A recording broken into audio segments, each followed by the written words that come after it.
Hello dear students, as usual I am Navneel God from Tagore School Parvatsar and we are studying our science book of class 7th in this video. As you know, we are studying our first lesson and we have completed the first lesson and its summary of the chapter points.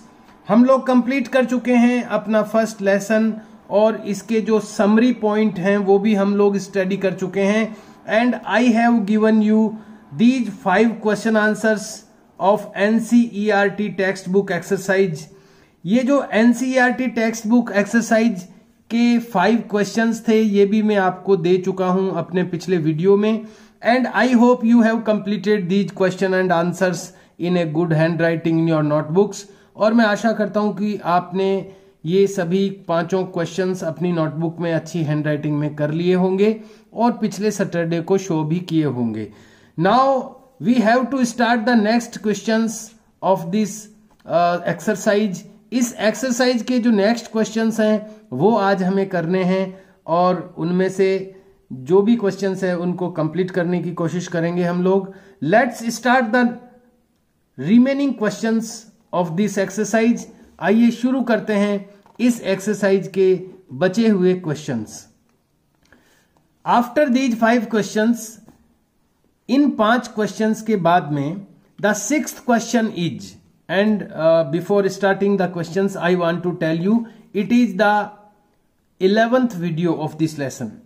ये जो video है ये इस lesson का 11th video है, 11वां video है.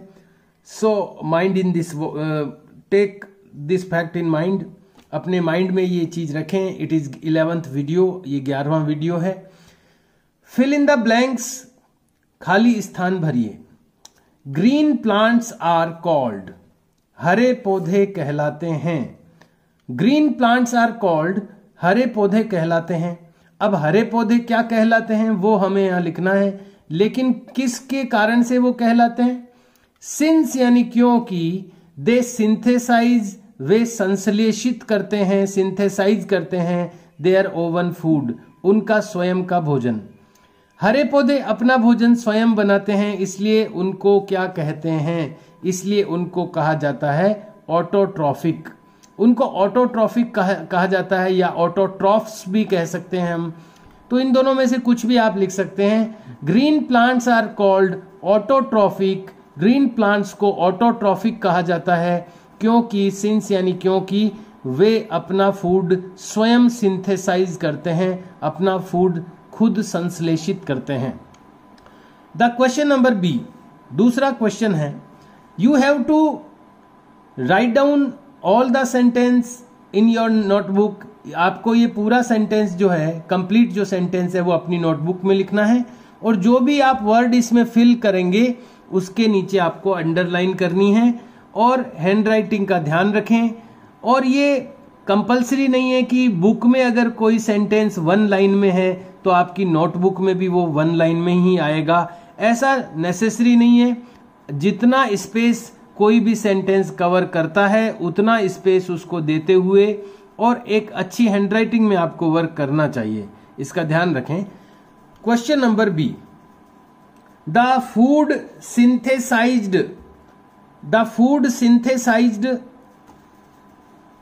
Question number B. The food synthesized by plants. वो food जो प्लांट्स के द्वारा सिंथेसाइज किया जाता है, इज स्टोर्ड, वो स्टोर किया जाता है. एज यानी तरह, किसकी तरह है. The food synthesized by plants, जो भोजन प्लांट्स के द्वारा सिंथेसाइज किया जाता है, संश्लेषित किया जाता है या बनाया जाता है. इज स्टोर्ड, वो संग्रहित रखा जाता है, स्टोर्ड रखा जाता है. किस रूप में रखा जाता है. एज स्टार्च, स्टार्च के रूप में उसको स्टोर रखा जाता है अंदर. तो यहां पर हमें फिल करना है starch, STARCH, starch. Question number C, in photosynthesis, photosynthesis में, फोटोसिंथेसिस हमने बार बार पढ़ा है, वो रिएक्शन है ये जिसके थ्रू प्लांट्स अपना फूड प्रिपेयर करते हैं, वो फोटोसिंथेसिस कहलाता है.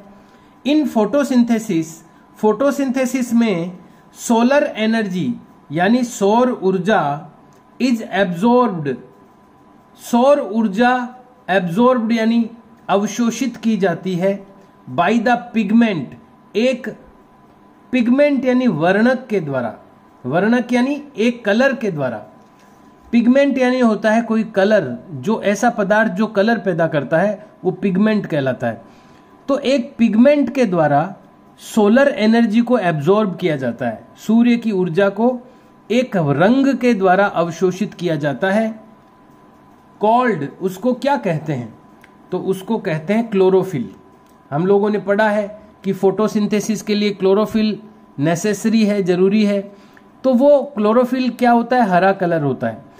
ग्रीन कलर जो होता है, उस ग्रीन कलर को बनाने वाला जो वर्णक होता है, पिगमेंट होता है, वो क्लोरोफिल कहलाता है। तो क्लोरोफिल यहां पर फिल करना होगा CHLOROPHY क्लोरोफिल। तो फोटोसिंथेसिस में जो सोलर एनर्जी को एब्जॉर्ब करने का काम करता है वो क्लोरोफिल करता है। Next question number D, during photosynthesis, photosynthesis के दौरान प्लांट्स यानी पौधे टेक यानी लेते हैं, इन यानी अंदर। फोटोसिंथेसिस जब होता है तो उसके ड्यूरिंग यानी दौरान प्लांट्स अंदर लेते हैं, एंड रिलीज और मुक्त करते हैं या छोड़ते हैं gas.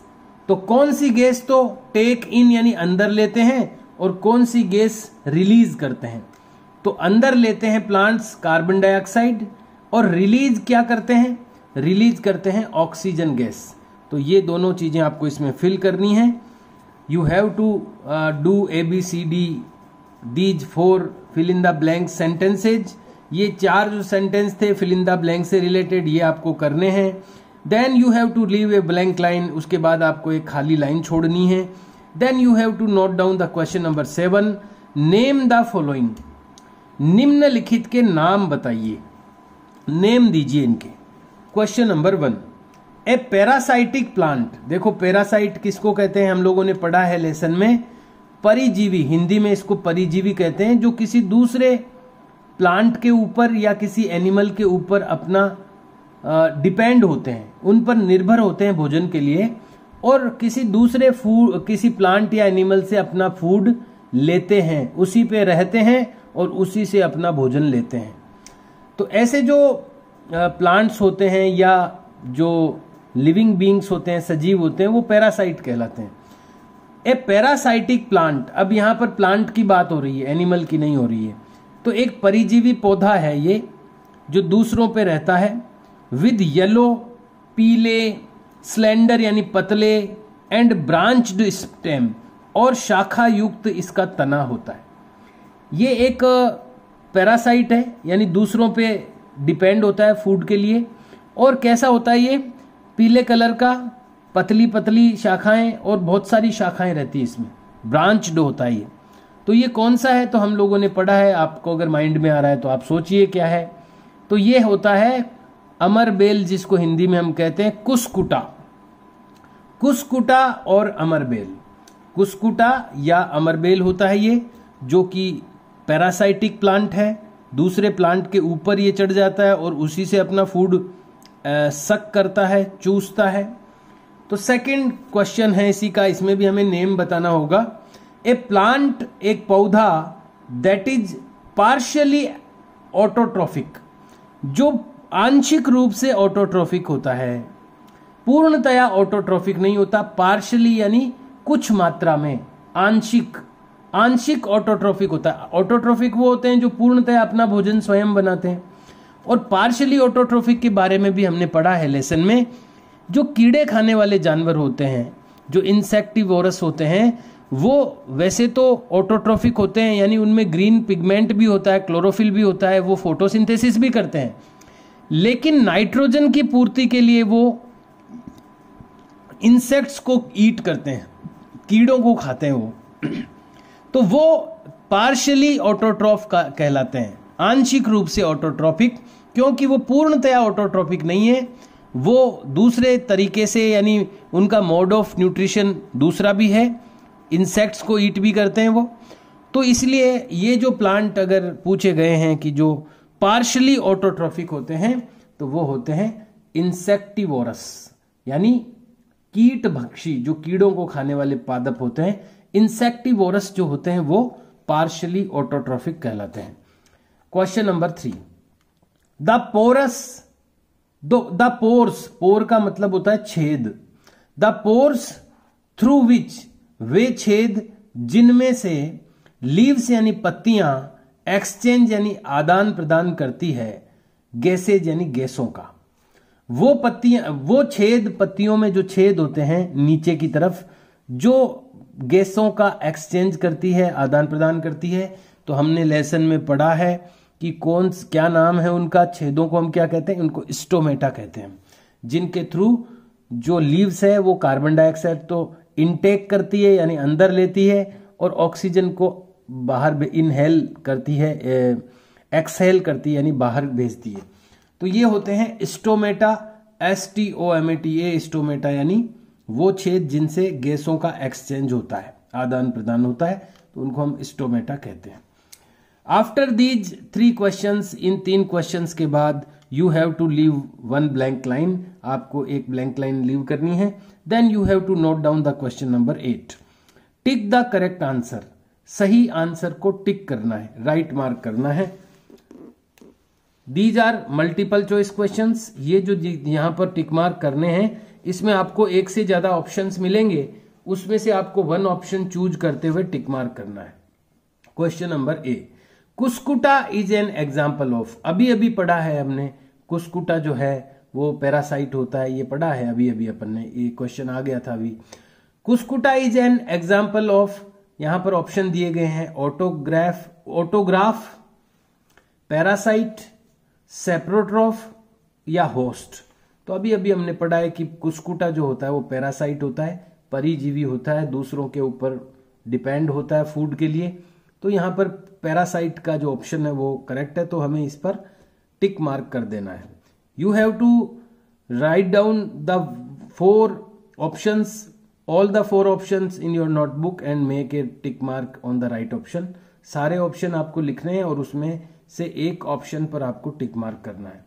Then you have to leave 1 blank line and the next question is B, the plant, वो प्लांट विच ट्रैप्स, जो फंसा लेता है, एंड फीड्स, और खा लेता है, फीड्स यानी खाने के लिए निर्भर रहता है, ऑन इंसेक्ट्स, कीड़ों पर, कीटों पर, इज यानी है, वो प्लांट जो कि फंसाता है, ट्रैप करता है, और फीड्स यानी उनके ऊपर भोजन के लिए, उनसे भोजन प्राप्त करता है, वो कौन सा है। तो अभी इसके बारे में भी हमने पढ़ा था कि जो कीट भक्षी पादप होते हैं, इंसेक्टिवोरस होते हैं, वो ये काम करते हैं। तो उसमें इंसेक्टिवोरस तो एक टाइप हो गई, उसमें अपन ने कुछ प्लांट्स के बारे में भी पढ़ा था।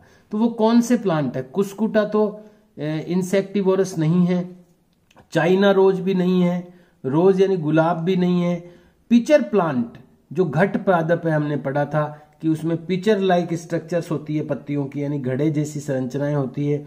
जैसे ही कोई जो इंसेक्ट होता है वो उस पिचर के अंदर जाता है, घड़े के अंदर जाता है, उसका जो लिड होता है, जो ढक्कन होता है, वो क्लोज हो जाता है, और अंदर उसके फिर वो डाइजेस्टिव जूसेज होते हैं, वो उसको डाइजेस्ट कर देते हैं। ऐसा अपन ने पढ़ा है इस लेसन में। तो पिचर प्लांट होगा जो कि इंसेक्ट्स को ट्रैप करता है और उनको फीड्स यानी उनसे भोजन प्राप्त करता है। You have to make the tick mark for option 3, यहां पर ऑप्शन 3 के लिए आपको टिक मार्क करना है। Then you have to leave a blank line, उसके बाद आपको खाली लाइन लीव करनी है। Then you have to note down the question number 9, match the items, चीजों को मिलाइए, मैच कीजिए, given in column first with those in column second, column first में जो चीजें दी गई है उनको मैच कीजिए कॉलम सेकंड से। तो आइए देखते हैं कॉलम फर्स्ट में क्या क्या दिया हुआ है। कॉलम फर्स्ट में दिया हुआ है क्लोरोफिल, क्लोरोफिल आप जानते ही हैं जो हरे कलर की चीज होती है, फोटोसिंथेसिस में जरूरी होती है। नाइट्रोजन गैस है, कुस्कुटा अभी अभी हमने 2 बार पढ़ लिया है, ये पैरासाइट होता है, एनिमल्स जानवर, इंसेक्ट्स यानी कीड़े। कॉलम बी में दिया हुआ है, कॉलम सेकंड में राइजोबियम, ये नाइट्रोजन जो एयर वाली नाइट्रोजन होती है, हवा की नाइट्रोजन, उसको सोल्यूबल नाइट्रोजन में चेंज कर देते हैं। तो ये राइजोबियम बैक्टीरिया होते हैं। तो इसको हमें मिलाना होगा नाइट्रोजन से, क्योंकि राइजोबियम जो बैक्टीरिया होते हैं उनका यही काम होता है नाइट्रोजन, एयर की नाइट्रोजन को सोल्यूबल फॉर्म में कन्वर्ट करना। तो ये नाइट्रोजन से मैच करना है। हेटेरोट्रोप्स जो अपना भोजन स्वयं नहीं बनाते हैं बल्कि भोजन के लिए दूसरों पर निर्भर रहते हैं, वो हेटेरोट्रोप्स कहलाते हैं। तो जो जानवर होते हैं, एनिमल्स, वो अपना भोजन स्वयं नहीं बना सकते, वो प्लांट्स पर डिपेंड होते हैं, मोस्टली पौधों पर निर्भर होते हैं, इसलिए उनको हेटेरोट्रोप्स की जो कैटेगरी है उसमें रखा जाता है। थर्ड दिया हुआ है पिचर प्लांट, यानी घट पादप, अभी अभी अपन ने पढ़ा था। ये इंसेक्टिवोरस होते हैं जो कीड़ों को फंसा करके उनको डाइजेस्ट कर लेते हैं। तो इनको हम मैच करेंगे इंसेक्ट से, यानी कीड़ों से।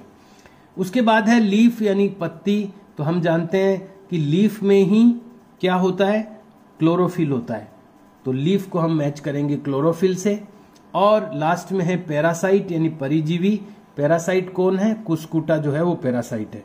मैं आपको सजेशन ये देना चाहूंगा कि आप कॉलम ए को, कॉलम फर्स्ट को तो as it is note down कर लें अपनी नोटबुक में, और उसके बाद इसका जो करेक्ट आंसर है वो इसके सामने आप लिखें, इसके एकदम अपोजिट में लिखें। इसका आंसर इसके अपोजिट में, इसका आंसर इसके अपोजिट में, इस तरह एकदम राइट अपोजिट में इसको लिखते रहें आप। इस तरह की जो क्रॉस लाइनिंग है वो नहीं करके, और अगर आप सामने लिखेंगे तो ज्यादा बेटर रहेगा। Then you have to leave a blank line, उसके बाद आपको एक लाइन ब्लैंक लीव करनी है। Then it is question number 10। Mark T लिखना है if the statement is true, यदि स्टेटमेंट यानी कथन, ये कही गई जो बात है वो ट्रू है, सत्य है, तो आपको कैपिटल टी लिखना है। एंड एफ और कैपिटल एफ लिखना है इफ इट इज फॉल्स, यदि ये फॉल्स हो, असत्य हो। The first sentence is carbon dioxide is released. Carbon dioxide release होती है यानी मुक्त होती है, निकलती है ड्यूरिंग फोटोसिंथेसिस। फोटोसिंथेसिस के दौरान कार्बन डाइऑक्साइड निकलती है। तो ये तो गलत है, क्योंकि ऑक्सीजन निकलती है, कार्बन डाइऑक्साइड नहीं निकलती है। तो आपको यहां पर लिखना है एफ, इसके आगे आपको एफ लिखना है, कैपिटल एफ, बॉक्स बना करके, ब्रैकेट बना करके। सेकंड, प्लांट यानी पौधा, विच सिंथेसाइज, जो कि संश्लेषित करता है या बनाता है, देयर फूड, उनका भोजन, जो प्लांट अपना भोजन सिंथेसाइज करते हैं, आर कॉल्ड सेप्रोट्रोप्स, उनको सेप्रोट्रोप्स कहते हैं। तो ये भी गलत है, क्योंकि उनको तो ऑटोट्रोप्स कहते हैं जो अपना भोजन स्वयं बनाते हैं। तो ये भी एफ है, इसमें भी आपको फॉल्स लिखना है। Question number 3, the product of photosynthesis, photosynthesis का उत्पाद यानी उससे बनी हुई कोई चीज, is not a protein, protein नहीं है। तो ये बात बिल्कुल सही है, क्योंकि फोटोसिंथेसिस में क्या क्या बनता है, उसमें बनता है स्टार्च, उसमें ग्लूकोज बनता है, और जो कि बाद में स्टार्च में कन्वर्ट होकर के पौधों में स्टोर किया जाता है। हम लोगों ने इसमें फोटोसिंथेसिस में पढ़ा है। देखिए मैं आपको दिखाना चाहूंगा, ये फोटोसिंथेसिस की रिएक्शन है, इसमें ग्लूकोज और ऑक्सीजन बनती है। तो ग्लूकोज बाद में स्टार्च में कन्वर्ट हो जाता है, तो प्रोटीन तो बिल्कुल नहीं बनता है फोटोसिंथेसिस में। तो यहां पर जो लिखा हुआ है, देखिए फिर से हम पढ़ेंगे, द प्रोडक्ट, प्रोडक्ट यानी होता है उत्पाद या बनी हुई चीज। The product of photosynthesis, photosynthesis का जो प्रोडक्ट है, उत्पाद है, इज नॉट ए प्रोटीन, वो एक प्रोटीन नहीं है। तो ये बात सही है कि वो प्रोडक्ट जो बनता है फोटोसिंथेसिस का वो प्रोटीन नहीं है। तो ये ट्रू है, यहां पर अपन कैपिटल टी लिखेंगे ब्रैकेट में।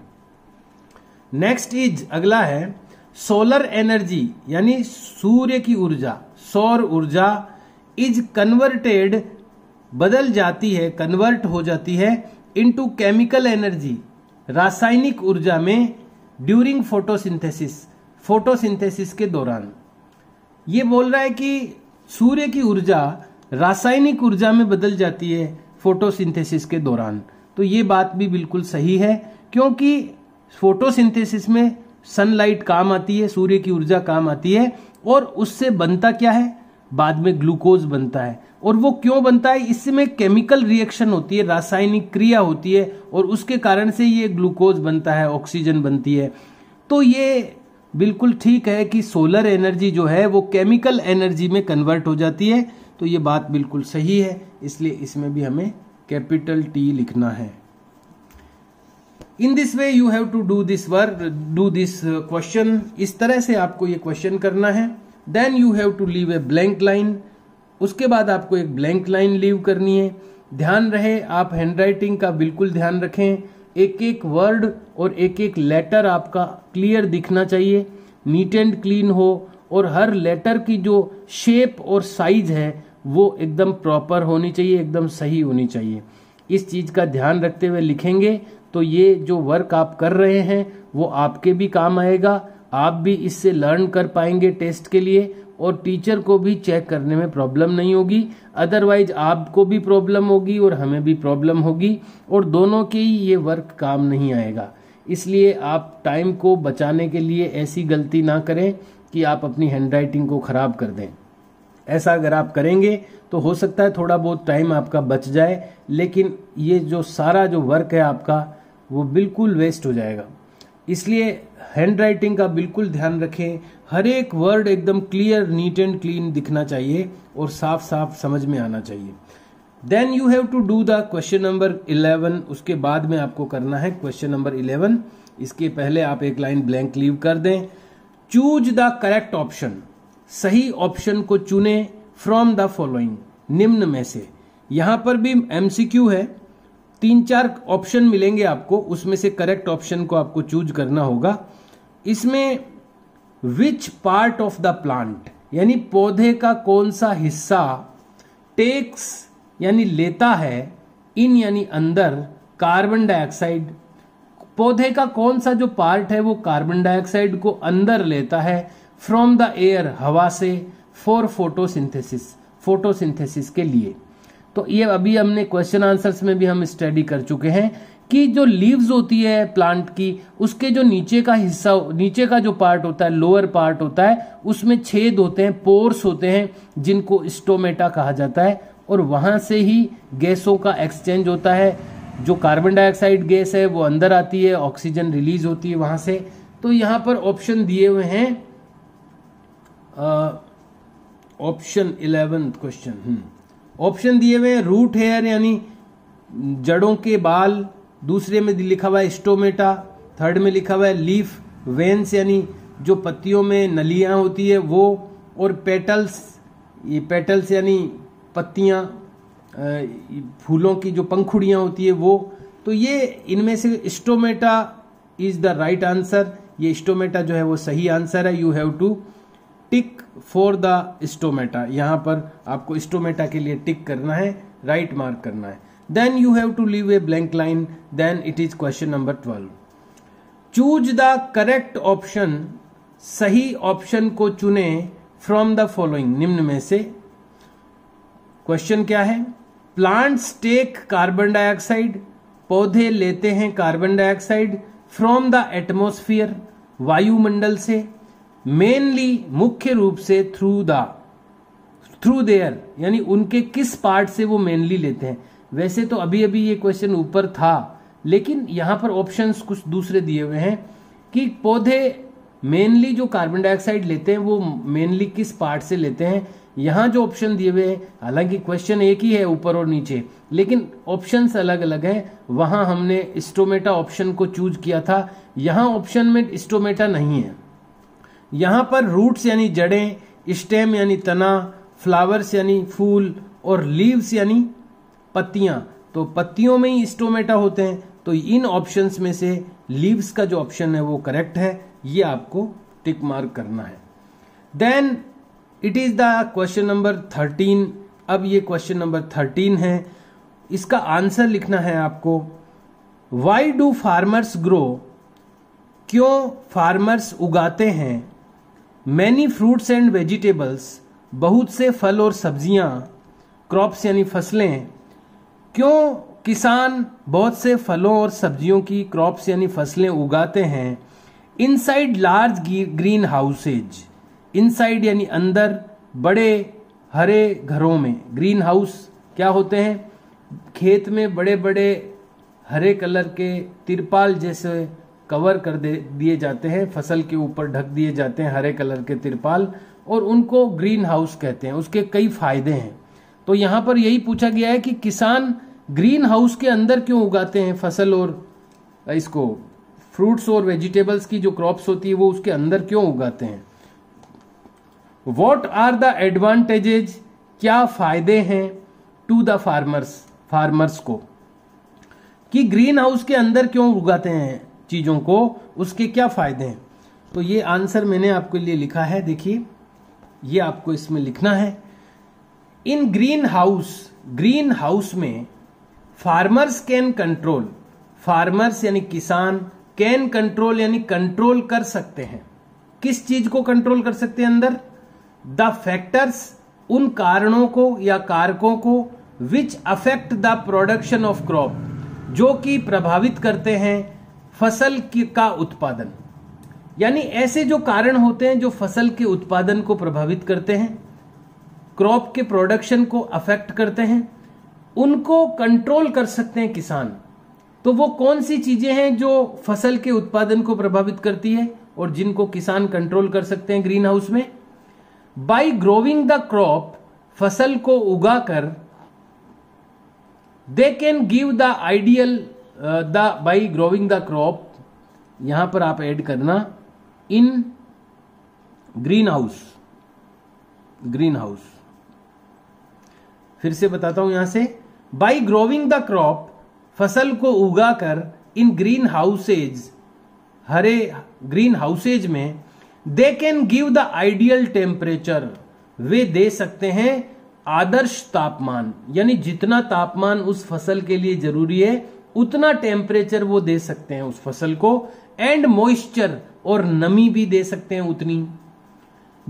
हर फसल के लिए एक आइडियल टेम्परेचर और मॉइस्चर की एक लिमिट होती है कि किसी फसल को कितना नमी चाहिए और कितना तापमान चाहिए। अगर उसको सही नमी और सही तापमान मिल जाए तो उसकी प्रोडक्शन बहुत बढ़ जाती है, उसकी उत्पादन बहुत बढ़ जाता है उसका। तो यहां पर यही लिखा है कि ग्रीन हाउस में उगाकर वे दे सकते हैं आइडियल टेम्परेचर यानी आदर्श तापमान, एंड मॉइस्चर और नमी, टू क्रॉप, फसल को, एंड गेट, और प्राप्त करते हैं ए बेस्ट प्रोडक्शन, एक शानदार उत्पादन।